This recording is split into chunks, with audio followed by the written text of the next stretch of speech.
வணக்கம். செந்தணலின் பிரதான செய்திகள். விரிவான செய்திகளுக்கு முன் தலைப்புச் செய்திகள். நாளை நடைபெறவுள்ள ஜனாதிபதி தேர்தலுக்கான தபால் மூல வாக்களிப்பை தமிழ் தேசத்து அரச உத்தியோகத்தர்கள் புறக்கணிக்க வேண்டும் என நாடாளுமன்ற உறுப்பினர் செல்வராசா கஜேந்திரன் வேண்டுகோள் விடுத்துள்ளார்.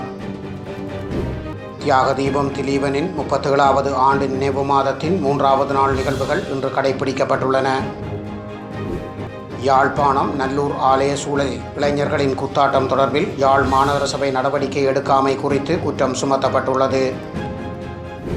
கிளிநொச்சி கரைச்சி பிரதேச சபை வருமான உதவியாளர்கள் 2 கொழும்பில் இருந்து வந்த லஞ்ச ஊழல் ஆணைக்குழு அதிகாரிகளால் கைது செய்யப்பட்டுள்ளனர்.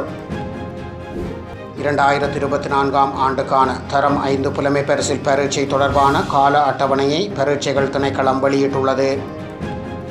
தென்னிலங்கையின் காலி மீன்பிடி துறைமுகத்தில் இருந்து மீன்பிடிக்கச் சென்ற உள்ளூர் மீன்பிடி படகு மீது கப்பல் ஒன்று மோதி விபத்து ஏற்பட்டதில் 3 மீனவர்கள் காணாமற் போயுள்ளனர். ஜனாதிபதி தேர்தல் தொடர்பில் கருத்து கணிப்புகளை மேற்கொள்பவர்களை உடன் கைது செய்யுமாறு உத்தரவிடப்பட்டுள்ளது. ஐக்கிய மக்கள் சக்தியின் இரத்தினபுரி மாவட்ட நாடாளுமன்ற உறுப்பினராக கருணாரத்ன பரணவிதான பதவியேற்றுள்ளார். இந்தியாவில் மிக் ரக போர் விமானம் ஒன்று விபத்துக்குள்ளாகி அழிந்துள்ளது. காசாவில் 6 பணைய கைதிகள் கொல்லப்பட்டதை அடுத்து எஞ்சியவர்களை மீட்க இஸ்ரேலிய அரசு நடவடிக்கை எடுக்க வேண்டும் என இஸ்ரேலில் பாரிய போராட்டங்கள் முன்னெடுக்கப்பட்டுள்ளன. தொடர்பான விரிவான செய்திகள். நாளை நடைபெறவுள்ள ஜனாதிபதி தேர்தலுக்கான தபால் மூல வாக்களிப்பை தமிழ் தேசத்து அரசு உத்தியோகத்தர்கள் புறக்கணிக்க வேண்டும் என நாடாளுமன்ற உறுப்பினர் செல்வராசா கஜேந்திரன் வேண்டுகோள் விடுத்துள்ளார். எதிர்வரும் 21ஆம் நாள் நடைபெறவுள்ள ஜனாதிபதி தேர்தலை புறக்கணிப்பது என்ற முடிவில் உறுதியாக தொடர்ச்சியாக நாங்கள் மக்கள் மட்டத்திலே கருத்துருவாக்கங்களை செய்து கொண்டிருக்கின்றோம் என தெரிவித்த தமிழ் தேசிய மக்கள் முன்னணியின் பொதுச் செயலாளரும் நாடாளுமன்ற உறுப்பினருமான செல்வராசா கஜேந்திரன் நாளைய நாள் நடைபெறவுள்ள ஜனாதிபதி தேர்தலுக்கான தபால் மூல வாக்களிப்பிலே ஒட்டுமொத்த தமிழ் தேசத்து அரச உத்தியோகத்தர்களும் இந்த தேர்தலை நீங்கள் புறக்கணிக்க வேண்டும், இந்த தேர்தலில் நீங்கள் வாக்களிக்க கூடாது என்ற அழைப்பை தமிழ் தேசிய மக்கள் முன்னணி சார்பாக அகில இலங்கை தமிழ் காங்கிரஸ் சார்பாக கஜேந்திரகுமார் பொன்னம்பலம் தலைமையிலான அரசியல் இயக்கம் விடுக்கின்றது என தெரிவித்தார். இன்று நாடாளுமன்றத்தில் உரை நிகழ்த்தும் போதே அவர் இதனை தெரிவித்தார். இந்த தேர்தலை புறக்கணிப்பது என்ற முடிவிலே நாங்கள் உறுதியாக தொடர்ச்சியாக நாங்கள் மக்கள் மட்டத்திலே நாங்கள் கருத்துருவாக்கங்களை செய்து கொண்டிருக்கின்றோம். நாங்கள் நாளை நடைபெறப் போகின்ற இந்த தபால் மூல வாக்களிப்பிலே ஒட்டுமொத்த தமிழ் தேசத்து அரச உத்தியோகத்தர்களும் இந்த தேர்தலை நீங்கள் புறக்கணிக்க வேண்டும், இந்த தேர்தலில் நீங்கள் வாக்களிக்க கூடாது என்கின்ற அழைப்பை நாங்கள் தமிழ் தேசிய மக்கள் முன்னணி சார்பாக அகில இலங்கை தமிழ் காங்கிரஸ் சார்பாக கஜேந்திரகுமார் பொன்னம்பலம் தலைமையிலான அரசியல் இயக்கம் விடுக்கின்றது. இது வெறுமனே தமிழர்களுடைய நலன்களுக்கானது மட்டுமல்ல, மாறாக ஒட்டுமொத்த நாட்டினுடைய நலன்களுக்கானது, சிங்கள மக்களுடைய நலன்களுக்கானது, முஸ்லீம் மக்களுடைய நலன்களுக்கானது என்பதனை நான் இந்த இடத்திலே பதிவு செய்து கொள்ள விரும்புகிறேன். இந்த தேர்தலை புறக்கணிப்பதன் மூலமாக நாங்கள் இந்த ஒட்டியாட்சி முறை ஒழிக்கப்படுவதற்கான ஒரு அழுத்தத்தை ஏற்படுத்த வேண்டும் என்பதில் நாங்கள் நம்பிக்கையாக இருக்கின்றோம். தியாக தீபம் திலீபனின் 37வது ஆண்டு நினைவு மாதத்தின் 3ஆம் நாள் நிகழ்வுகள் இன்று கடைபிடிக்கப்பட்டுள்ளன. தியாக தீபம் திலீபன் அவர்களின் 37வது ஆண்டு நினைவு மாதத்தின் 3ஆம் நாள் நிகழ்வுகள் இன்று நல்லூரில் உள்ள தியாக தீபம் திலீபன் நினைவாலயத்தில் கடைபிடிக்கப்பட்டுள்ளது. தியாக தீபம் திலீபன் நினைவேந்தல் ஏற்பாட்டு குழுவின் தலைவர் பொன்மாஸ்டர் தலைமையில் நடைபெற்ற இந்நிகழ்வில் பலரும் கலந்து கொண்டு தியாக தீபம் திலீபன் அவர்களின் திருவுருவ படத்திற்கு ஈகை சுடரேற்றி மலர் மாலை அணிவித்து மலர் வணக்கம் செலுத்தியுள்ளனர். இதேவேளை தியாக தீபம் திலீபனின் 37வது ஆண்டு நினைவு நிகழ்வுகள் எதிர்வரும் 15ஆம் நாள் ஆரம்பமாக உள்ளமை குறிப்பிடத்தக்கது. யாழ்ப்பாணம் நல்லூர் ஆலய சூழலில் இளைஞர்களின் குத்தாட்டம் தொடர்பில் யாழ் மாநகர சபை நடவடிக்கை எடுக்காமை குறித்து குற்றம் சுமத்தப்பட்டுள்ளது. வரலாற்று சிறப்புமிக்க நல்லூர் ஆலய சூழலில் துள்ளல் இசை பாடல்கள் ஒலிக்க இளையோர் குத்தாட்டம் போடுவது தொடர்பில் யாழ் மாநகர சபைக்கு பல தரப்பினர் பல்வேறு தடவைகள் அறிவித்தும் எவ்விதமான நடவடிக்கைகளையும் மாநகர சபை எடுக்கவில்லை என குற்றம் சாட்டப்பட்டுள்ளது.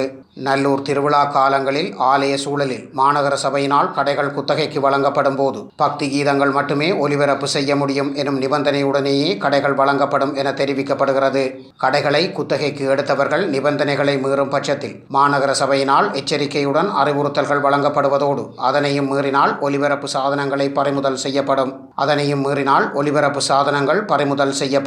இந்நிலையில் இம்முறை மாநகர சபையினருக்கு பல முறைப்பாடுகள் செய்யப்பட்டுள்ள நிலையிலும் குறித்த ஒரு கடைக்கு எதிராக மாத்திரம் நடவடிக்கை எடுக்காது இருப்பதாக குற்றச்சாட்டுகள் எழுந்துள்ளன. யாழ்ப்பாணம் பருத்தித்துறை வீதியில் தியாக தீபம் திலீபனின் நினைவிடத்திற்கு முன்பாக கடைக்கான இடத்தினை மாநகர சபையிடம் குத்தகைக்கு பெற்றுக்கொண்ட நபர் ஒருவர் திருவிழா காலங்களில் இரவு வேளைகளில் கடையில் பெரிய திரையில் துள்ளல் இசை பாடல்களை ஒளிபரப்பு செய்வதனால் அவ்விடத்தில் கூடும் இளையோர் அதற்கு குத்தாட்டம் ஆடி அவ்வழியாக செல்லும் ஏனையோருக்கும் இடையூறு ஏற்படுத்தும் விதமாக செயற்பட்டு வருவதாக தெரிவிக்கப்படுகிறது. இதன்படி சம்பவம் தொடர்பில் தியாக தீபத்தின் நினைவிடம் மற்றும் ஆலய சூழலில் களியாட்ட நிகழ்வுகள் போன்ற இவ்வாறான செயற்பாடுகள் நடைபெறுவது தொடர்பில் மாநகர சபையினருக்கு பல தடவைகள் முறைப்பாடுகள் செய்த போதிலும் மாநகர சபையினர் எவ்விதமான நடவடிக்கையும் குறித்த நபர்கள் மீது எடுக்கவில்லை என்று தெரிவிக்கப்படுகிறது.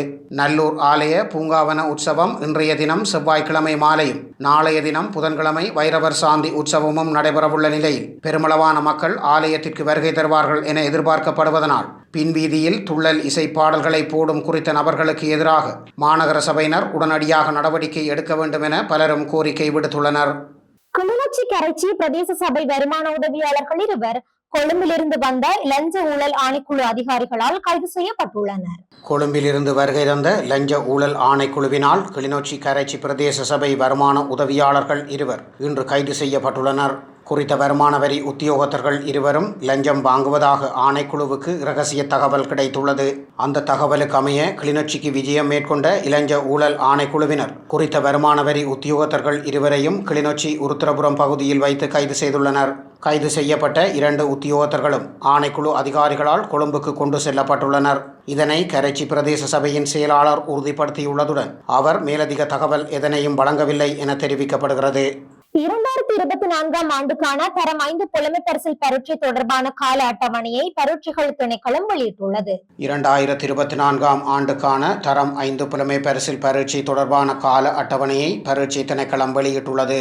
அதன்படி 2ஆம் பகுதிக்குரிய வினாத்தாள் செப்டம்பர் மாதம் 15ஆம் நாள் ஞாயிற்றுக்கிழமை காலை 9:30 மணி முதல் 10:45 மணி வரை நடைபெறும் என அறிவிக்கப்பட்டுள்ளது. அன்று காலை 11:15 மணி முதல் மதியம் 12:15 மணி வரை முதல் பகுதி வினாத்தாள் பரீட்சை நடைபெறும் எனவும் அறிவிக்கப்பட்டுள்ளது. இந்த நிலையில் 2649 பரீட்சை மையங்களில் புலமை பரிசில் பரீட்சை நடத்த ஏற்பாடு செய்யப்பட்டுள்ளதாக தெரிவிக்கப்பட்டுள்ளது. பரீட்சைக்கு விண்ணப்பித்த பரீட்சார்த்திகளின் அனுமதி பத்திரம் அந்தந்த பாடசாலை அதிபர்களுக்கு தபால் மூலம் அனுப்பி வைக்கப்பட்டுள்ளதாகவும் அந்த அறிவிப்பில் தெரிவிக்கப்பட்டுள்ளது. தென்னிலங்கையின் காலி மீன்பிடி துறைமுகத்திலிருந்து மீன்பிடிக்க சென்ற உள்ளூர் மீன்பிடி படகு மீது கப்பல் ஒன்று மோதி விபத்து ஏற்பட்டதில் 3 மீனவர்கள் காணாமல் போயுள்ளனர். தென்னிலங்கையின் காலி மீன்பிடி துறைமுகத்திலிருந்து மீன்பிடிக்க சென்ற உள்ளூர் மீன்பிடி இழுவை படகு மீது கப்பல் ஒன்று மோதியதில் உள்ளூர் மீன்பிடி இழுவை படகு கவிழ்ந்து விபத்துக்குள்ளானதில் 3 மீனவர்கள் காணாமல் போயுள்ளதாக தெரிவிக்கப்பட்டுள்ளது. சம்பவம் இன்று காலை இடம்பெற்றுள்ளது. காலி மீன்பிடி துறைமுகத்திலிருந்து 7 மீனவர்களுடன் குறித்த உள்ளூர் இழுவை படகு மீன்பிடிக்க பயணித்துக் கொண்டிருந்த நிலையில் அவ்வழியாக சென்ற படகு மோதியுள்ளது. இதன்போது மீன்பிடி இழுவை படகு கவிழ்ந்து விபத்துக்குள்ளானதில் அதில் பயணித்த 7 மீனவர்களும் கடலில் வீழ்ந்த நிலையில் 4 மீனவர்கள் மற்றுமொரு இழுவை மீன்பிடி படகில் சென்ற மீனவர்களால் மீட்கப்பட்டுள்ளதுடன் 3 மீனவர்கள் காணாமற் போயுள்ளனர் என்றும் தெரிவிக்கப்பட்டுள்ளது. காணாமற் போனவர்களை மீனவர்களும் ஸ்ரீலங்கா கடற்படையினரும் தேடி வரும் நிலையில் மீட்கப்பட்ட 4 மீனவர்களும் மருத்துவமனையில் அனுமதிக்கப்பட்டுள்ள நிலையில் அதில் ஒருவரது நிலை கவலைக்கிடமாக உள்ளதாகவும் தெரிவிக்கப்பட்டுள்ளது. ஜனாதிபதி தேர்தல் தொடர்பில் கருத்து கணிப்புகளை மேற்கொள்பவர்களை உடன் கைது செய்யுமாறு உத்தரவிடப்பட்டுள்ளது. ஜனாதிபதி தேர்தல் தொடர்பில் கருத்து கணிப்புகளை மேற்கொள்பவர்களை உடன் கைது செய்யுமாறு உத்தரவிடப்பட்டுள்ளது. மேலதிக வகுப்புகள் மற்றும் சமூக வலைத்தளங்கள் ஊடாக ஜனாதிபதி தேர்தல் தொடர்பில் கருத்து கணிப்புகள் மேற்கொள்ளப்படுவதாக குற்றச்சாட்டுகள் முன்வைக்கப்பட்டுள்ளன. இவர்களை இனம் கண்டு கைது செய்வதற்கு நடவடிக்கை எடுக்குமாறு காவல்துறையினருக்கு பணிப்புரை வழங்கப்பட்டுள்ளதாக தேர்தல்கள் ஆணைக்குழுவின் தலைவர் RMAL ரத்நாயக்க தெரிவித்துள்ளார். ஐக்கிய மக்கள் சக்தியின் ரத்தினபுரி மாவட்ட நாடாளுமன்ற உறுப்பினராக கருணாரத்ன பரணவிதான பதவியேற்றுள்ளார். ஐக்கிய மக்கள் சக்தியின் இரத்தினபுரி மாவட்ட நாடாளுமன்ற உறுப்பினராக கருணாரத்ன பரணவிதான இன்று பதவியேற்றுள்ளார். ஐக்கிய மக்கள் சக்தியின் இரத்தினபுரி மாவட்ட நாடாளுமன்ற உறுப்புரிமையிலிருந்து தலதா அத்துக்கூரல அண்மையில் விலகியிருந்தார். இதனை அடுத்து ஏற்பட்டிருந்த வெற்றிடத்திற்காகவே அவர் நியமிக்கப்பட்டு இன்று சபாநாயகர் முன் சத்திய பிரமாணம் செய்து கொண்டார். தலதா அத்துக்கூரல தனது பதவியிலிருந்து விலகுவதாக ஆகஸ்ட் மாதம் 21ஆம் நாள் நாடாளுமன்றத்தில் அறிவித்திருந்தார்.